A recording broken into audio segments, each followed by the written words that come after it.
ഇപ്പോൾ നമ്മളെ നാട്ടിൽ നേരെ ഉൾട്ടയാണ്. ഒരു ഉസ്താദാറ്റം ഗസ്റ്റായിട്ട് നമ്മളെ നാട്ടിൽ വന്ന 15 ആൾ ഇങ്ങനെ ആ ഹിജർ ഇസ്മായിൽ പോലെ ഇങ്ങനെ നിൽക്കും. 15 ആൾ. അതുകൊണ്ട് തന്നെ വയലിന് വന്ന ഉസ്താദ് എത്ര തിന്നിന് നാട് മുഴുവൻ അറിയും. 2 ചപ്പാത്തി, ഒരു ദോശൻ്റെ പകുതി, കഞ്ഞി കുറച്ച് കുടിച്ചിന്, പിന്നെ ചൂടുവെള്ളം, ഒരു ബത്തക്കൻ്റെ കഷ്ണം. ഡാറ്റ കമ്പ്യൂട്ടറൈസ്ഡ് ആയിരിക്കും. എല്ലാവർക്കും ഡാറ്റ ഉണ്ടാവും. ഏതെങ്കിലും ഒരു ഉസ്താദ് കുറച്ച് നേരത്തെ വന്നിട്ട് ഒന്ന് റെസ്റ്റ് കിടക്കണം എന്ന് വിചാരിച്ചിട്ട് റൂമിൽ ഒന്ന് ഇരിക്കുമ്പോൾ എല്ലാ പരിചയക്കാരും വരും. സദാ വിശ്രമത്തിലാ, അതിൻ്റെ അർത്ഥം വിശ്രമിക്കാൻ വിടൂല എന്നാണ്.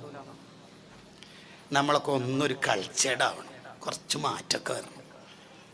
ഒരാളുടെ കൂടെ നിന്നിട്ട് ഇങ്ങനെ വർത്താനൊന്നും പറയരുത്. ഞാൻ അതിലേക്ക് വരാം.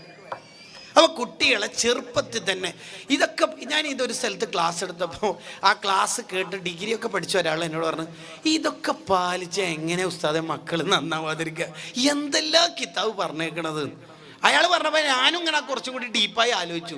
ശരി തന്നെയല്ലേ, ഇതൊക്കെ പഠിപ്പിക്കപ്പെട്ട ഒരു കുട്ടി എങ്ങനെയാ സ്വാലിഹാവാതിരിക്കുക? ബാക്കി കേൾക്ക്. സ്പീഡിൽ തിന്നുന്ന സ്വഭാവം ഉണ്ടാവും ചില കുട്ടികൾക്ക്. എന്ന് പറഞ്ഞാൽ അങ്ങനെ ഉണ്ടാവും ചില കുട്ടികൾക്ക്. എന്തെങ്കിലുമൊക്കെ കിട്ടിയാൽ ഇടത്തേക്ക് കഴിയുമ്പോഴും ഓനെ എടുത്തു വെക്കും, കാരണം ആരെങ്കിലും തിന്നാലോ എന്ന് വിചാരിച്ചിട്ട്. അതുകൊണ്ടാണ് പലരും ഇഫ്താറിൻ്റെ സമയത്ത് 3 ഈത്തപ്പഴം തിന്നൽ സുന്നത്താണെന്നുള്ള സുന്നത്ത് എടുക്കൂല. എന്തുകൊണ്ട്? 3 ഈത്തപ്പഴമെല്ലാം തിന്ന് തീരുമ്പോൾ സമൂസ എല്ലാം കാലിയാവില്ല ഉസ്താദ്, എന്താ പറയും? അതുകൊണ്ടാണ് ആ പ്രശ്നം. കേട്ടാ, കുറേ തിന്നണം എന്ന വിചാരത്തിൽ കുട്ടികൾക്കുണ്ടാവും. അതുകൊണ്ടല്ലേ ഫത്തുൽ മീൽ ഒരു മസലാണ്, ഒന്നിച്ച് ഭക്ഷണം കഴിക്കുന്ന ആള് വലിയ ഉരുളയാക്കിയിട്ട് സ്പീഡായിട്ട് ഭക്ഷണം കഴിക്കുക. മറ്റുള്ളവരെക്കാൾ എനിക്ക് കിട്ടണം, കുറേ ഞാൻ തിന്നണം എന്ന് വിചാരിച്ച് വലിയ ഉരുളയാക്കൽ ഹറാമാണെന്നാ. ഹറാം മസല, ഹറാമാണത്. അപ്പൊ കുട്ടികളെ അത് നിരുത്സാഹപ്പെടുത്തണം. ചവച്ചരച്ച് തിന്നാൻ കുട്ടികളെ പഠിപ്പിക്കണം. അടുത്ത് പറയാം, ചവച്ചരച്ച് തിന്നാൻ കുട്ടികളെ പഠിപ്പിക്കണം. അത് ആരോഗ്യപരമായും നല്ലതാണ്.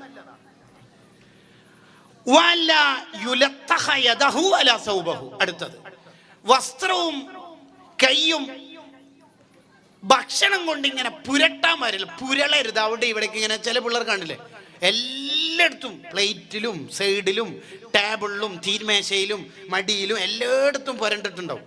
അത് വളരെ മോശം സ്വഭാവമാണെന്ന് കുട്ടികളെ പഠിപ്പിക്കണം.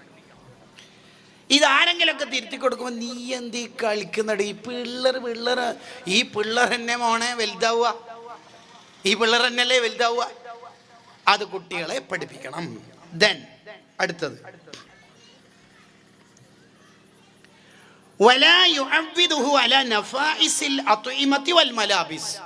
വളരെ വിലപിടിപ്പുള്ള ഫുഡ്, വിലപിടിപ്പുള്ള ഡ്രസ്സ്, ഇത് തന്നെ കുട്ടികളെ ശീലിപ്പിക്കരുത്.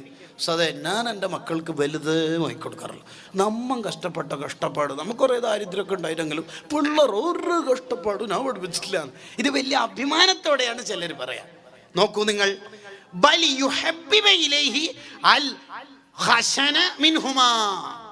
വളരെ പരുവരക്കൻ ഡ്രസ്സും ഉച്ചക്കത്തെ കറി രാത്രിയൊക്കെ കഴിക്കാൻ കുട്ടികളെ പരിശീലിപ്പിക്കണം. വേഗം ചിക്കൻ എടുത്ത് ഫ്രൈ ആക്കാനല്ല വേണ്ട, ലളിത ജീവിതം പഠിപ്പിക്കണം. ഇതാണ് ഗസാലി ഇമാം ഇത് പറയാത്ത സ്ഥലം ഉണ്ടാവില്ല. ബക്കറ്റ് കൊടുക്കുന്നുണ്ട്. അള്ളാഹു നമുക്കൊക്കെ സ്വതക്കൾക്ക് തൗഫീഖ് ചെയ്യട്ടെ. ആ ബക്കറ്റ് ഒന്ന് തരി.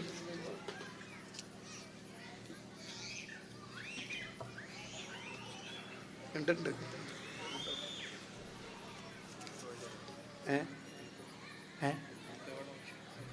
അങ്ങനെ. അള്ളാഹു നമുക്കൊക്കെ ബർക്കത്ത് ചെയ്യട്ടെ. ഇമാം ഗസാലി റളിയല്ലാഹു അൻഹു പറയാ, ലളിത ജീവിതം കുട്ടികളെ പഠിപ്പിക്കണം. ലളിതമായ ജീവിതം പഠിപ്പിക്കണം കുട്ടികളെ. വിലപിടിപ്പുള്ള ഡ്രസ്സ്, വിലപിടിപ്പുള്ള വസ്ത്രം, വിലപിടിപ്പുള്ള ഭക്ഷണം, വിലപിടിപ്പുള്ളത് അങ്ങനെ വലുത് മാത്രം കുട്ടികൾക്ക് കൊടുത്ത് പരിശീലിപ്പിക്കരുത്. എന്തൊരു വലിയ ഉപദേശമാണ്. ലളിത ജീവിതം ഉണ്ടാവണം. ഓവറായി തിന്നുന്നതിനെ ആ കുട്ടീൻ്റെ മുമ്പിൽ നിന്ന് മോശം സംസ്കാരമായിട്ട് പഠിപ്പിക്കണം. അതെങ്ങനെ പഠിപ്പിക്കേണ്ടത്?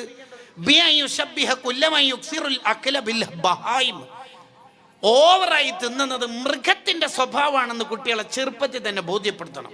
ചിലപ്പോൾ മദ്രസയിൽ ഉസ്താദിനോടോ സ്കൂളിലെ സാറിനോടോ PTA മീറ്റിങ്ങിലോ പാരൻസ് മീറ്റിങ്ങിലോ വന്നിട്ട് ചിലർ വന്ന് പറയും, എന്തു പറയും, പക്ഷെ അത് ഇവൻ തീരെ തിന്നൂല.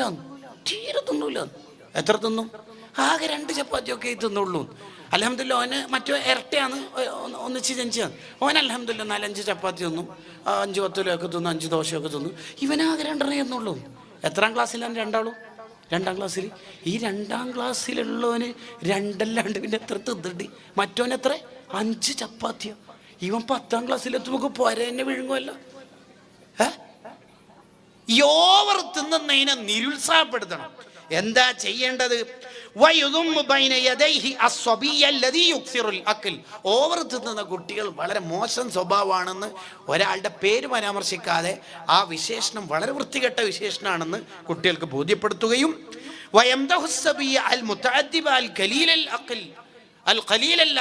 വളരെ കുറഞ്ഞ ഫുഡ് കൊണ്ട് തൃപ്തിപ്പെട്ട് ജീവിക്കുന്ന ആൾ നല്ല ജീവിതമാണെന്ന് കുട്ടികളെ ചെറുപ്പത്തിൽ തന്നെ പഠിപ്പിച്ചു കൊടുക്കണം. അതെന്താന്ന് പറഞ്ഞാൽ നമ്മളെ നാട്ടിലൊരു കൾച്ചറുണ്ട്.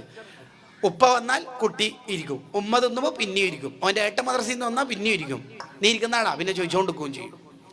ഉമ്മാരെ വക ഉമ്മാമാരെ വക അങ്ങനെ വകയെല്ലാം കൊടുക്കാനുണ്ടെങ്കിൽ ഇടക്ക് സംഭാവനയായിട്ടും കൊടുത്തോളി. അങ്ങനല്ല, ഒരു വട്ടം കുട്ടികൾക്ക് ഭക്ഷണം കൊടുക്കുക, മതിയാക്കി പോവുക. ദെൻ ഇമാം ഗസാലി റളിയല്ലാഹു അൻഹു തുടരുകയാണ്. വയഹ്ഫളു അനി സിബ്യാനില്ലദീന ഉവ്വിദു തനഉമ വൽരിഫാഹിയത വലുബ്സു സിയാബിൽ ഫാഖിറ വഅൻ മുഖാലിതതി കുല്ലി മാ യുൽഹിഹി. ഇതൊരു പോയിന്റാണ്. വലിയ ആഠ്യത്വം ഉള്ള ആൾക്കാരുണ്ട്, വലിയ ആഠ്യത്വമുള്ള ആൾക്കാർ. അത്തരം കൂട്ടുകാരെ നമ്മളെ മക്കൾക്ക് ഇല്ലാതിരിക്കാൻ ശ്രദ്ധിക്കണം. അങ്ങനെ ആകുമ്പോഴാണ് നമ്മളെ മോള് വീട്ടിൽ വന്നിട്ട് കോസ്മെറ്റിക്സ് എല്ലാം ഇങ്ങനെ വാങ്ങാനുള്ള പൈസ ഇങ്ങനെ ശേഖരിക്കാനുള്ള ശ്രമം ഉണ്ടാവും. കണ്ടോ, ആഠ്യത്വം ഉള്ള ആൾക്കാരുണ്ടാവും. അവരുടെ കൂടെ കുട്ടികളെ കൂടെ കൂട്ടാൻ പാടില്ല. കാരണം അവരുടെ കൂടെ കൂടിയാൽ നമ്മളെ കുട്ടികൾ കിബറന്മാരായി മാറും. നബി സല്ലല്ലാഹു അലൈഹി വസല്ലം തങ്ങളുടെ ഉപദേശം തന്നെ നിങ്ങളെപ്പോഴും താഴെ ഉള്ളവരിലേക്ക് നോക്കണം എന്ന്. എന്തിനാണ് ഈ താഴെ ഉള്ളവരിലേക്ക് നോക്കണം എന്ന് ഇസ്ലാം പറയണത്? നമുക്ക് കിട്ടിയ അനുഗ്രഹം മനസ്സിലാവണമെങ്കിൽ നമ്മൾ താഴെ ഉള്ളവരിലേക്ക് നോക്കണം. ഇപ്പോൾ ഏകദേശ വാലിൻ്റെ സദസ്സിൽ വരുന്ന ഉസ്താദ്മാരോട് തങ്ങന്മാരോട് അത്യാവശ്യം പ്രായമാവാനിരിക്കുന്ന ഏകദേശ ആളും പറയുന്ന കാര്യം എന്താ? അതേ കാര്യമായിട്ട് വേർക്കണം. എന്താണ്? മുട്ട് ഭയങ്കരമായിട്ട് വേദന. എപ്പോൾ തുടങ്ങി? ഒരു 6 മാസമായി എന്ന് പറയും. ഇയാൾക്ക് ഒറ്റ പരിഹാരമേ ഉള്ളൂ. ഫലസ്തീനിൽ ഗസയിൽ കാല് പോയ കുട്ടികളുടെ ഫോട്ടോ നോക്കിയാൽ മതി, മുപ്പര് മുട്ടുവേദന പോകും. ഒന്നൂറ് ഇല്ല അസ്വലമിങ്കും. നിങ്ങൾ താഴെയുള്ളവരിലേക്ക് നോക്കിയാൽ കിട്ടിയ അനുഗ്രഹം മനസ്സിലാവും. വണ്ടിയെല്ലാം മാറ്റണമെന്നുണ്ട് ഉസ്താദേ. 800 ആൾട്ടോ ചെറിയ വണ്ടി ഒന്നും ആകുന്നില്ല, ഫാമിലിയെല്ലാം വലുതായാലും ഇപ്പം തിരിയുന്നില്ല. ഇയാൾക്ക് ഈ സാധനം മാറണം എന്നുണ്ടെങ്കിൽ ബൈക്കന്നില്ലാത്ത കുറേ ആളുടെ ബസ് സ്റ്റോപ്പിൽ കാത്തുക്കും. ഓരോ നോക്കിയാൽ മതി, അപ്പോൾ പിന്നെ ഏകദേശം പ്രശ്നം മാറിക്കോളും. അതാണ് ഒന്നൂറു ഇല്ല അസ്വലമിങ്കും. അല്ലാണ്ട് താഴെ ഇങ്ങനെ നോക്കാനല്ലേ പറയണത്. ആർത്തി വരുന്നത് കൊണ്ടാണ് വലാ തൻദുറു ഇലാ മൻ ഹുവ ഫൗകക്കും. നിങ്ങളെ മുകളിലുള്ളവരിലേക്ക് നോക്കരുത് എന്ന് പറയുന്നത് ആർത്തി എന്ന വൃത്തികെട്ട സ്വഭാവം ഇല്ലാതിരിക്കാൻ.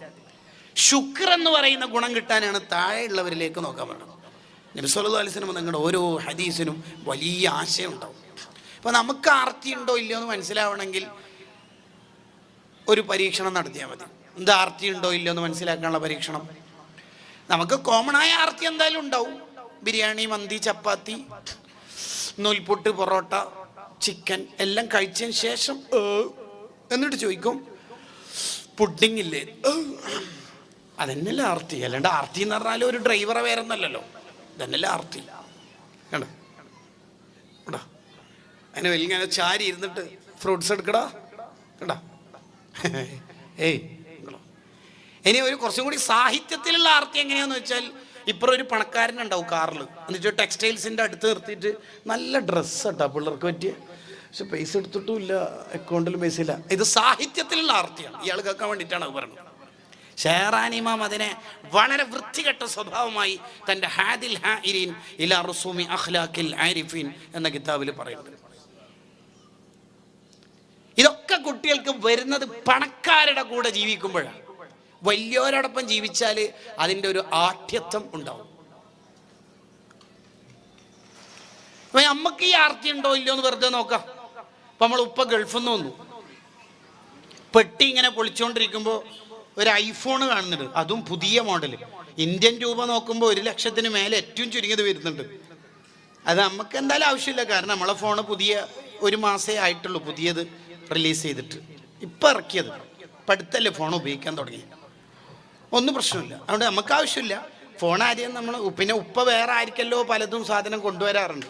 ഇപ്പോൾ ഒരു പരോപകാരി ആയതുകൊണ്ടേ അത് വേറെ ആരുടെ ഏതെങ്കിലും ആയിരിക്കുമെന്ന് വിചാരിച്ചിട്ട് അത് അത്ര മനസ്സിൽ കൊടുത്തിട്ടൊന്നുമില്ല.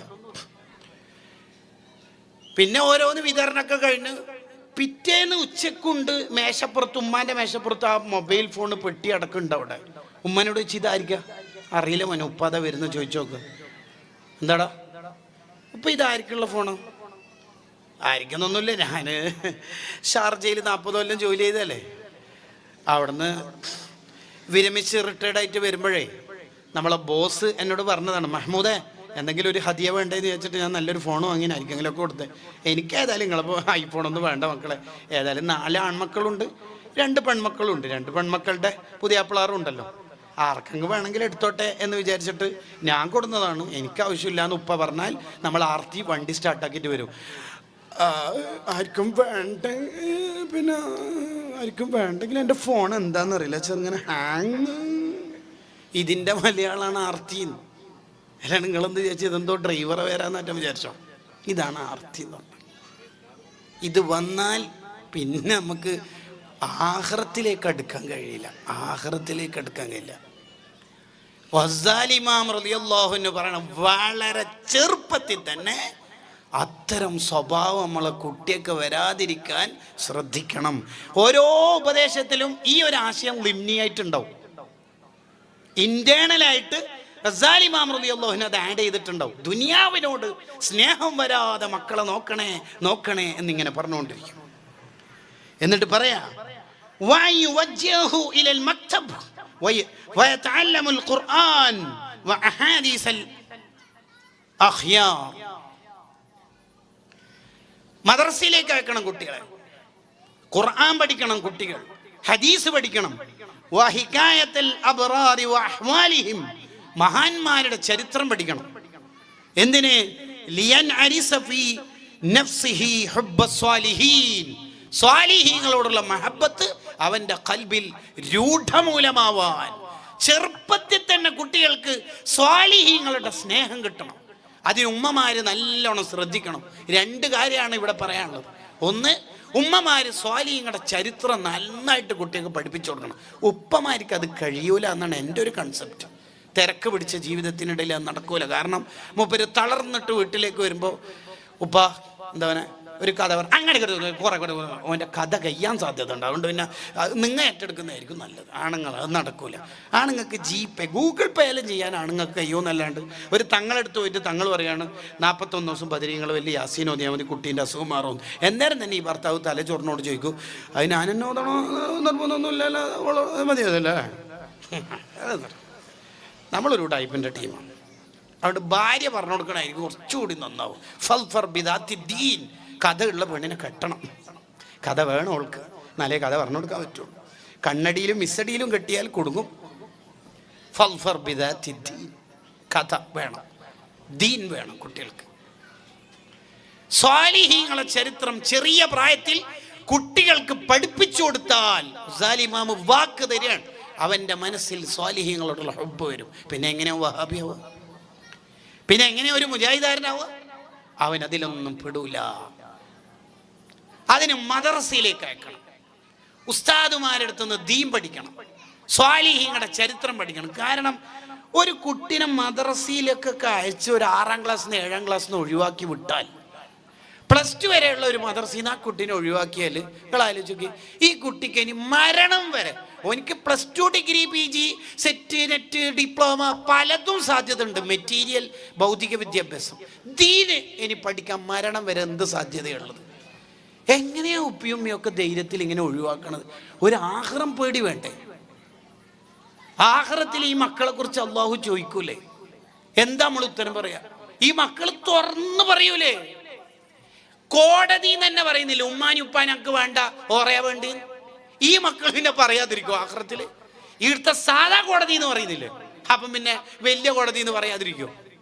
മാത്രല്ല, ഇപ്പോഴത്തെ കുട്ടികൾക്ക് ചെറുപ്പത്തിലെ സ്വാലിഹീങ്ങളെ ചരിത്രം പറഞ്ഞു കൊടുത്താലുള്ള മെച്ചെന്താണെന്ന് ഞാൻ പറയാം. എന്താ വെച്ചെന്നറിയാം, ഇപ്പോഴത്തെ കുട്ടികൾ നേരിടുന്ന ഒരു പ്രശ്നം എന്ന് പറഞ്ഞാൽ മെന്റൽ ഹെൽത്ത് വളരെ കുറവാണ് കുട്ടികൾക്ക്. മനസ്സിന് ആരോഗ്യം കുറവ്. ഭയങ്കര തടിയും വലിയ ഭൂതക്കണ്ണാടിയും ഒക്കെ ഉണ്ടാവും, ബട്ട് മനസ്സിന് ആരോഗ്യം കുറവാണ്. അതുകൊണ്ടാണ് പണ്ടൊക്കെ നമ്മൾ SSLC എഴുതുന്ന കാലത്ത് 210 മാർക്കായിരുന്നു മിനിമം മാർക്ക് ജയിക്കാൻ. അന്ന് 210 കിട്ടിപ്പോയാൽ നമ്മൾ ലോകം കീഴടക്കിയ ഫീലിംഗ് ആയിരുന്നു. 46 ലഡു വാങ്ങും, 6 നമ്മൾ തന്നെ ഒന്നും, പിന്നെ 40 വിതരണം. എന്തായിരുന്നു, സ്കൂൾ മൊത്തം നമ്മളതുപോലെയായിരുന്നു നമ്മൾ ആഘോഷിച്ചിരുന്നത്. പക്ഷെ ഇന്നത്തെ കുട്ടി ഫാത്തിമ 10 വിഷയത്തിൽ 9 A+ഉം 1 A ആയിപ്പോയി എന്ന് വിചാരിച്ചോ. ആ കുട്ടീനോട് ചോദിച്ചു നോക്കിയേ, എന്താ മോളെ പരീക്ഷൻ്റെ റിസൾട്ട് എങ്ങനെ? ഫുൾ A+ കിട്ടുമെന്ന് വിചാരിച്ചു, പക്ഷെ എന്താണെന്നറിയില്ല, ഞാൻ അറിയുവേ. കളിയിൽ അർജന്റീന തോറ്റപ്പോൾ ആത്മഹത്യ ചെയ്യുന്നുണ്ട്. എങ്ങനെയുണ്ട് കുട്ടികളുടെ ആരോഗ്യം? എങ്ങനെയുണ്ട് ആരോഗ്യം? ആലോചിച്ച് നോക്കിയേ. ആരെങ്കിലും ഒന്ന് കളിയാക്കുമ്പോഴേക്ക് ആത്മഹത്യ പരിഹാരമായി ആലോചിക്കുകയാണ് പുതിയ തലമുറ. ചിന്തിച്ചു നോക്കിയേ. പണ്ടൊക്കെ സ്കൂൾ ഗ്രൗണ്ടിൽ നിന്നോ മാർക്കറ്റിൽ നിന്നോ കുട്ടീനെ പിടിച്ച് കൊണ്ടുവന്നിട്ട് വീട്ടിൽ റൂമിൽ പൂട്ടിയിട്ടാലും ഉമ്മ പറയും കുറച്ച് അടുക്കട്ടെ, കുറച്ച് പഠിക്കട്ടെ എന്ന് പറഞ്ഞാൽ നമുക്കൊരു ധൈര്യമാണ്. ഇന്ന് ആരും കൂട്ടിയിട്ട് വന്നല്ല, ഓളെന്നെ സ്വന്തം വന്നിട്ട് റൂമിൽ നിന്ന് ഉള്ളിൽ നിന്ന് പൂട്ടി നമുക്ക് പേടിയാന്നുള്ളതാണ്. ഉമ്മ അതൊന്ന് വിളിച്ചു നോക്കണം കേട്ടോ. എന്താ കാരണം? ആരോഗ്യം എവിടെയാ പ്രശ്നം? മനസ്സിന് ആരോഗ്യം കുറവാണ്. മനസ്സിന് ആരോഗ്യം കുറവാണ്. ആത്മഹത്യ പെരുകുന്നു. ബിസിനസ് പൊട്ടിപ്പോയ ഒരുത്തൻ ഓനെന്താ ഇപ്പൊ ചെയ്യല്? ഉമ്മാന്റെ സ്വർണം വെക്കും, ഭാര്യന്റെ സ്വർണം വെക്കും, പിന്നെന്താ ചെയ്യല്? ഗൾഫിലേക്ക് മുങ്ങും. അതെന്നല്ലേ ചെറുപ്പക്കാർ പരിപാടി. കണ്ടോ, മനസ്സിന് ആരോഗ്യം കുറവാണ്. തോൽക്കാൻ അറിയില്ല പുതിയ പിള്ളേർക്ക്, ജയം മാത്രം. Success is counted sweetest by those who never succeed എന്ന എമിലി ഡിക്കൻസന്റെ കവിത. എന്ന് പറഞ്ഞാൽ കുറച്ചിട്ടൊക്കെ തോറ്റിട്ടും പഠിച്ചിട്ടുമാണ് ജയിക്കാൻ. എന്ന് പറഞ്ഞാൽ ഉറക്കിനെ ജയിക്കുക. അപ്പൊ കുറച്ച് തോക്കും നമ്മളെ ശരീരം, എന്നാലും തോറ്റു കൊടുക്കുക, എന്നിട്ട് ജയിക്കണം, അധ്വാനിച്ച്. അതാണല്ലോ അധ്വാനം എന്ന് പറയുന്നത്. പക്ഷേ പുതിയ കുട്ടികൾക്ക് അതാവുന്നില്ല. അതിന് ഒറ്റ പരിഹാരമേ ഉള്ളൂ, ഹസ്ബുനല്ലാഹ്. അതന്നെ പരിഹാരം. വനിഅമൽ വക്കീൽ. മോനെ LLB കഴിഞ്ഞ ലീഗൽ വക്കീലിനേക്കാൾ ടോപ്പ് വക്കീല് അൽ വക്കീലായ ഓൾ ആൻഡ് ഓൾ ആയ അള്ളാഹ് ഉണ്ടോ ഇന്നലെ പഠിക്കുന്നത്. അത് ചെറുപ്പത്തിൽ തന്നെ 7000 കുട്ടികളെ കൊന്നിട്ടുണ്ട് ഫിറഔന്. എന്തിന്? മൂസാ നബി ജനിക്കുന്നു പേടിച്ചിട്ട്. എന്നിട്ട് മൂസാ നബിനെ ഫിറൗന്റെ കൊട്ടാരത്തിൽ തന്നെ അള്ളാഹ് വളർത്തി. എന്നിട്ടോ മൂസാ നബിക്ക് പാല് കൊടുക്കാൻ പെണ്ണുങ്ങളെ കിട്ടുന്നില്ല. 100-200 പെണ്ണുങ്ങൾ നിര വന്നു, ആരുടെ പാലും വേണ്ട. എന്നിട്ട് സ്വന്തം ഉമ്മ വന്നു കുടിക്കുമ്പോൾ ഫിറൗന്, പ്ലീസ് നിങ്ങൾ എടുത്ത് തന്നെ നിൽക്കോ, ശമ്പളം തരാം. കളി അള്ളാഹിനോട് കേട്ടാത്. ഇത് പിള്ളേർക്ക് ചെറുപ്പത്തിൽ കൊടുത്തോക്കിയ. സൗർ ഗുഹയിൽ ശത്രുക്കൾ ഇങ്ങനെ വന്നു നിന്ന് സിദ്ദീഖ് റളിയല്ലാഹു അടക്കം പറഞ്ഞു, അവരെങ്ങാനും അവരുടെ കാലിന്റെ ഭാഗത്തേക്ക് നോക്കിയാൽ ലറആന, നമ്മളെ കാണും നബിയെ. മുത്തുനബി അതും കാണൂല. എന്ത് നബിയെ പറയണത്? അവരവരുടെ കാലിലേക്ക് നോക്കിയാൽ മതി, മറ്റേത് വലിയ മെഷീൻ സംവിധാനം ഒന്നും എടുക്കണ്ട. ലറആന, അവരിങ്ങനെ നോക്കി നമ്മളെ കാണും. ഇന്നല്ലാഹു മഅനാ, നമ്മളെപ്പോ അറിയില്ലേ? എങ്ങനെ കാണൂല? മുമ്പിൽ സമുദ്രം, ബേക്കിൽ ഫിറൗനും ശത്രുക്കളും. ഒന്നിച്ചിരിക്കുന്ന ബനു ഇസ്രായേലുകാർ വോൾട്ടേജ് കുറവാ. ഒരു പറഞ്ഞു ഇന്നല മുതറക്കൂൻ, ഇപ്പൊ നമ്മളെ പിടിക്കും. മൂസാ നബി കല്ല പിടിക്കൂലെന്ന്. അതെ, ബേക്കിൽ ശത്രുക്കൾ, മുമ്പിൽ സമുദ്രം, പിന്നെ എങ്ങനെ പിടിക്കൂലെന്ന് പറയും. ഇന്നമഇ റബ്ബി സയഹ്ദീൻ, എൻ്റെ പേരല്ലുണ്ട്. എൻ്റെ പേര് നിങ്ങളെപ്പരല്ല, നിങ്ങൾ അതിന് ജോയിന്റ് സെക്രട്ടറി പൊളിയായില്ല. അതേസമയത്ത് സിദ്ദീഖ് റളിയല്ലാഹു പറഞ്ഞത് ഇന്നല്ലാഹ മഅനാന്നാ, നമ്മളെപ്പര അല്ലുണ്ട്. സിദ്ദീഖ് റളിയല്ലാഹു പൊളിയാണ്. അതാണ് അതിൻ്റെ കാരണം. ഞാനിപ്പോൾ ആ ഒരു തഹ്ഖീഖിലേക്കല്ല നിങ്ങളെ ശ്രദ്ധ കൊണ്ടുവരുന്നത്. കുട്ടിക്ക് ചെറുപ്പത്തിൽ തന്നെ തവക്കുല് ഈമാനൊക്കെ കൊടുത്താൽ പതറൂല. ഭർത്താവ് എന്തെങ്കിലും പറയുമ്പോൾക്ക് എന്തെങ്കിലും ഇങ്ങനെ അങ്ങനെ ഉണ്ടല്ല. പഴയ ആൾക്കാർക്ക് കയറ് എന്നെല്ലാം പറഞ്ഞാൽ കെട്ടാനേ അറിയുള്ളൂ. ഇപ്പോൾ കയറ് കണ്ടാൽ നല്ല കയറാന്നല്ല, വെറുതെ ഒന്ന് ആത്മഹത്യ ചെയ്താലോ എന്ന് വിചാരിക്കണ കാലാണ്. മെൻ്റൽ ഹെൽത്ത് വളരെ കുറഞ്ഞുപോയി. എന്തെങ്കിലും ആരോഗ്യമൊക്കെ ആരോപണം ഉന്നയിക്കുമ്പോഴേക്ക് പേടിച്ചോടുക എന്ന് വിചാരിക്കുന്ന ഒരു കാലം. ഇതിന് ഒരു പരിഹാരം ചെറുപ്പത്തിലെ മനസ്സിന് ഈമാനിൻ്റെ ശക്തി കൊടുക്കുക. അതാണ് സ്വാലിഹീങ്ങളുടെ ചരിത്രം കൊണ്ടുള്ള ഫലം. ഞാൻ വിഷയം തുടരുന്നു.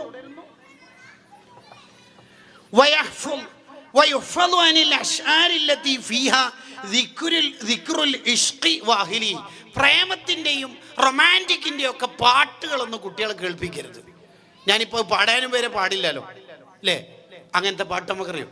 അങ്ങനത്തെ പാട്ടുകളൊന്നും കുട്ടികളെ കേൾപ്പിക്കരുത്.